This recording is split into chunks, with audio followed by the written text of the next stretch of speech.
18 закон. Башкалар эмнеге муктаж болуп атса, ошону бергиле. Күн менен шамал кимибиз күчтүүбүз деп мелдешет. Көчөдө кетип бараткан кишинин пальтосун кимиси биринчи чечет деп. Шамал ал кишиге бири-биринин артынан күчтүү шамалды жиберип атты. Канчалык шамал катуу үйлөгөн сайын, ал киши ошончолук пальтосун катуу кармап ургунуп атты. Шамал акыры чарчап жеңилип берди. Ошондо күн жаркырап тийип, айлананы жылытты. Адам бат эле ысып кетип, пальтосун чечти. Эгер биз адамдар менен баарлашканда түшүнүп, сабырдуулук кылып мамиле кылсак, көп нерсеге жетебиз. Ал адамдын бизге дагы жакшы мамиле кылганын биз дагы кызыгуу менен кабыл алып, достук мамиледе болобуз. Бул адамга өзүңө кандай бактылуулукту кааласаң, ошондой эле чың дилиң менен жакшылык кылууну каалоо менен бирге болуш керек. Адамга болгон мамиленин бул жакшы аныктамасынын баарын кайрадан айтып отурбай, муну жеңилдетип сүйүү деп эле атап коелу. Бул сөздү колдонгондон көбүнчө сүйө алышат. Бирок баары бир сүйүү эң так жооп. Адамдарга баарынан эмне керек? Сүйүү башка адамдар менен болгон мамилени баарынан күчтүү жеңилдетет. Сүйүү менен биз проблемаларды тезирээк чечебиз. Сүйүү ааламдагы эң күчтүү күч. Биз канчалык сүйүүнү көп берсек, ошончолук максатыбызга эрте жетебиз. Жана кайра ошончолук көп энергия алабыз. Бирок чындыгында көпчүлүк адамдар урушту көбүрөөк жакшы көрүшөт. Көбүнчө ойлойбуз, күрөш максатка тезирээк жеткизет деп. Анткени ал көбүрөөк ыз чуу менен болот. Күрөштө көбүрөөк күч бардай сезилет. Эффективдүү деп ойлойбуз. Биз өзүбүздү күчтүүдөй сезебиз. Бирок күрөш проблеманы кыска убакытка эле чечет. Андан ары ал жаңы проблемаларга айланат. Сүйүүдөй болгон жөнөкөй, пайдалуу эч нерсе жок. Бир тамчы бал менен көбүрөөк арыны чогултасың. Целый горшок желчка караганда. Пациенттер тезирээк айыгышат, эгерде врач аны чын дили менен кам көрүп атканын түшүнсө. Түшүнүү коллективдеги мамиленин негизи. Көбүнчө өзүнүн сүйүүсүн билдирүү менен ата-энелер жакшы тарбия беришет.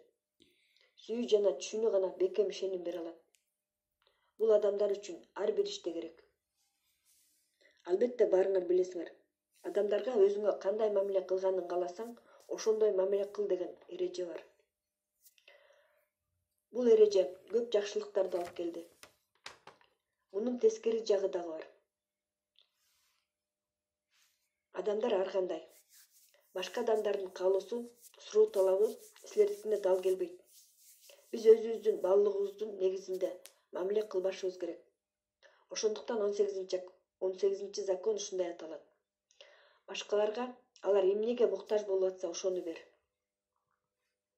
Биз бирөөнү жаралантканга акыбыз жок. Биз туура түшүнүшүбүз керек. Ал үчүн биз көңүл коюп караш үчүн убакыт табышыбыз керек. Ар бир адам өзүнүн муктаждыгын, каалоолорун билгизип турат. Ошол сигналдарды көрүп, билип турганды үйрөнүшүбүз керек. Ошондо гана биз адамдарга кайрылганда өзүбүздүн эле эмес, алардын дагы кызыкчылыгын көздөйбүз. Конфликт эч убакта пайда болбойт.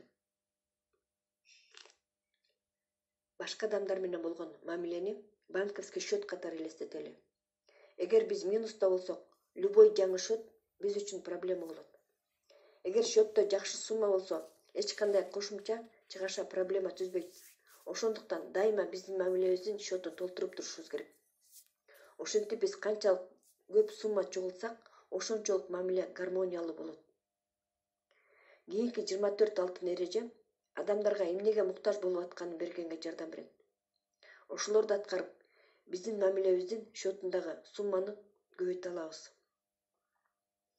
Биринчи, ар бир мүмкүнчүлүк болгон сайын адамдарды кубантып тургула. Аларды ийгиликтери үчүн мактагыла, кичинекей болсо дагы. Мактоо күндүн жарыгы сыяктуу. Ансыз өсүү мүмкүн эмес. Ал өтө көп болбойт, ашыкча болбойт. Экинчи, адамдарга өзүнүн жүзүн сактап калганга мүмкүнчүлүк бергиле.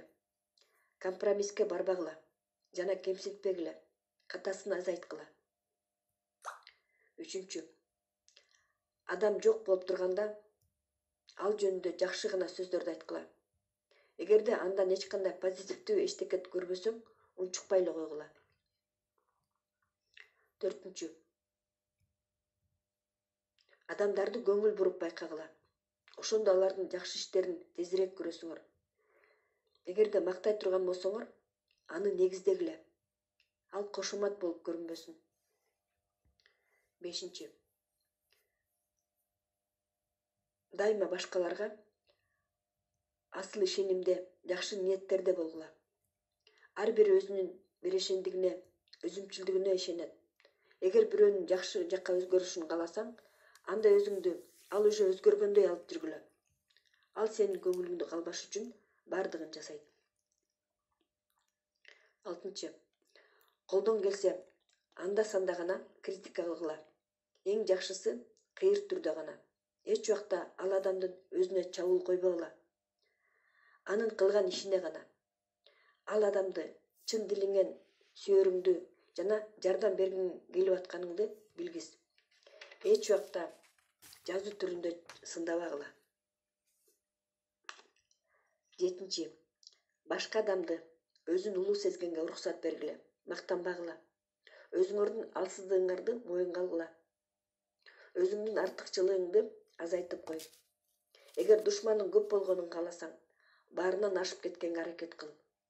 Эгер досуң көп болгонун кааласаң, алардын сенден ашып кеткенине уруксат бер. 8. Ката кылып койсоңор, кечирим сурагыла. Эгер сенин күнөөң бар болсо, башкаларга айтып туруп, андан көрө өзүңдү өзүң күнөөлө. 9. Приказ бергендин ордуна сунуш кылгыла. Ошондо чогуу кылчу иште жардам бересиң. Каршы иш пайда болбойт. 10. Башка адамдардын кыжырданганына түшүнүү менен мамиле кылгыла. Кээ бир кыжырдануулар өзүнө көңүл бурдуруштун способу болушу мүмкүн. Аларга көңүл буруп, көңүл айтып койгула. Аларга ошол керек. 11. Азыраак сүйлөгүлө. Башкалардын сүйлөгөнүнө мүмкүнчүлүк бергиле. Жакшы угуучу болгула. 12. Адамга идея андан болгонуна ишендиргиле. Жакшы идея андай кылгандан жаман болуп калбайт. Ар бири өзүнүн идеясын ишке ашырганды кыялданат. Деңиздер өзүнө бардык булактарды чогултат. Анткени деңиз баарынан ылдый жайгашкан. 13. Адам туура эмес сүйлөп атат деп ойлосоңор дагы, анын сөзүн бузбагыла. Анткени ал жүрөгүндөгү сөздүн баарын айтып алмайынча, ал сени укпайт. 14. Буюмга башка адамдын көз карашы менен караганга аракет кылгыла. Индеецтер айтышат. Адамды түшүнүү үчүн ал адамдын бут кийимин кийип, узак жолду басып өт. Дайыма өзүңөн сура. Эмне үчүн ал ушундай кылды? Баарын түшүнүү демек баарын кечирүү. 15. Эч убакта туура болгонго аракет кылба. Акылдуураак болгула, бирок аны башкага айтпагыла. Өзүңөргө ката кетиргенге мүмкүнчүлүк бергиле. Бул любой урушту токтотот. 16. Эч кандай себепсиз эле белек кылып тургула. Башка адамдарга кубаныч тартуулаш үчүн чыгармачылык менен көңүл бургула. 17. Эгер сага каршы сүйлөсө, өзүңдү колго ал. Адегенде жакшылап чын дилден уккула, окшоштукту тапкыла. Өзүңө сын көз менен кара. Бул маселенин үстүндө ойлонуп көрүүнү убада кылгыла жана ал үчүн ыраазычылык билдиргиле. 18. Чын дилден башка адам жөнүндө кызыккыла. Кызыктуу болуп көрүнгөндүн ордуна өзүңө башка адамга кызыгууну девиз кылып ал. Адамга ага кандайча жардам бергиң келип атканыңды түшүнгөндөй кыл. 19. Жылмайгыла. Башкалар үчүн жылмаюусу калбай калган адам үчүн жылмаюу абдан керек. 20. Башка адамга анын толук аты менен кайрыл. бул сыйлоону билгизет. Ар бир адам өзүнүн толук атын укканды жакшы көрөт, кыскача кылып айтканга караганда. Ал үчүн анын атын жаттап калышың керек. 21. Буюмдарга башка адамдын көз карашы менен караганды үйрөнгүлө. Өзүңөрдөн сурагыла. Буга чын эле эмне жетпей атат? Кантип мен ага артыкчылыкты камсыз кыла алам? 22. Ар бир телефондук сүйлөшүү башка адам үчүн ыраазы болуу сезими менен бүткөндөй кыл. Биринчиден өзү менен, экинчиден ишкана менен, үчүнчүдөн сиз менен. 23. Тез кечиргиле. Эч убакта кек сактаба. 24. Бирөө жөнүндө ойлогондо ичиңен ага жакшылык каала. Албетте, бул эрежелердин баарын сактай албайбыз. Балким бир да адам жок болуш керек муну дайыма сактап турган. Бирок ушул идеяга жакын болгонго аракет кылышыбыз керек. 24 эреже кандайдыр бир кишиге болгон сүйүүнү аныктабайт. Сөз кыймыл-аракет жөнүндө болуп атат. Бар сезимдерибизди дагы күчөтүү үчүн жана жаңы сезимдерди ойготуу үчүн. 24 эреженин эң башкы негизи сабырдуулук. Канчалык биз адамдарга жардам бергибиз келип, аны түшүнгөнгө аракет кылсак, ошончолук сабырдуу болобуз. Кээ бир адамдар ушул эрежелердин кээ бирин колдонушат өзүнүн максатына жетиш үчүн. Бул закондордун маанисине кайра карама-каршы болот жана эч кандай жакшылыкка алып келбейт, сага дагы эмес, башкаларга дагы эмес. Сөз кыска убакыттагы жакшы мамиле жөнүндө болгон жок. Эгер өсүмдүк солуп калса, жакшы болуп көрүнүш үчүн аны жашыл түс менен боеп коюшпайт. Аларга камкордук көргөзүшөт, сугарышат. Биз дүйнөнү кандай болсо ошондой көрбөйбүз. Биз өзүбүз кандай болсок ошондой көрөбүз. Эгерде биз дайыма бирөөлөрдү урушсак жана биздин тегерегибизде жалаң жаман кишилер жүргөндөй сезилсе, анын себеби ал адамдарда эмес, а бизде. Объективдүү чындык болбойт. Биз өзүбүздү башкаларга проекция кылабыз. Өзүбүздүн жүрөгүбүздө эмне болсо, ошону башка адамдардан көрөбүз. Адамдарга сабырдуулук жана сүйүү менен мамиле кылуунун 3 түрү бар. Биринчи, биз өзүбүздү жакшы түшүнүшүбүз керек. Өзүбүздү сүйө алсак гана башка адамдарды сүйөбүз. Экинчи,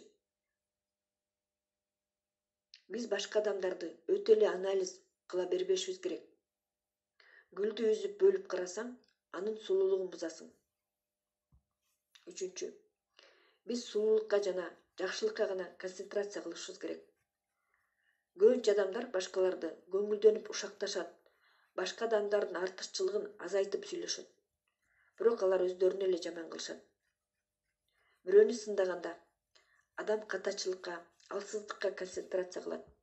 Өзүнүн дүйнөсүн катачылыкка, алсыздыкка толтуруп.